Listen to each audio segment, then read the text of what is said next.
Fleeing a war-torn country means packing up your family and leaving the rest behind. Your home, your business, even your pets. Our car was full of us, so we could not take any animals that we have. We asked my brother-in-law to watch over the animals, and the youngest one, Agnessa, she was crying every time. She says, I want to go back home, my animals there, my cat's there, and we could not help her.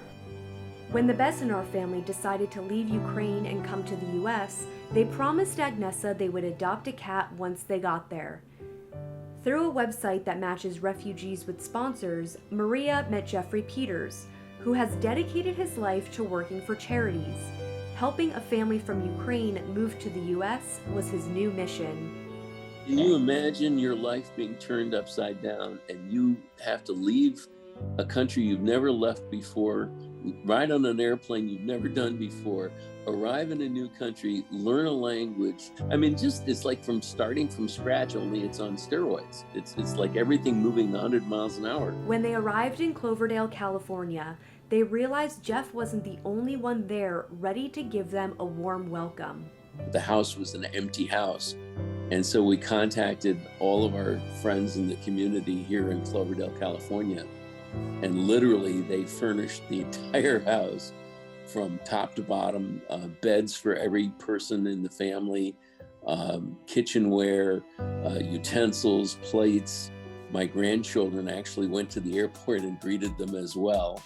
In Cloverdale, there wasn't just a new home waiting for them, there was a new family. I can't find the words. Like when we saw them, they become like our father and mother.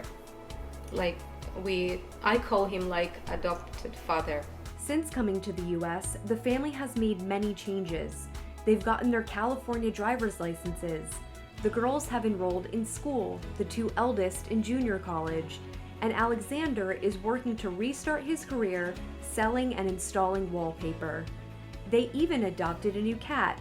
But Agnessa still felt one thing was missing, their beloved cat, Arsenii. But as fate would have it, Maria befriended a flight attendant on the way to the US who knew people who could help. And I asked her if she knows something about the cats, how cats can fly and what documents cats need. And she says, I don't really know about this, but my friend who is another flight attendant from Hawaii, she must know everything about that. That flight attendant knew people who worked for an animal rescue. They contacted someone from the rescue who was already in Europe on vacation.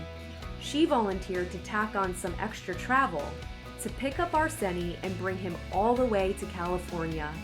She brought the cat back to Greece, and from Greece to Montreal, and from Montreal to Seattle, and from Seattle to San Francisco. It was an act of kindness that made their family whole again, as they worked to rebuild their lives. We are surrounded by good people here. That was much easier when somebody is welcoming you and say, like, feel here like you are in your own home. That was really unbelievable for us.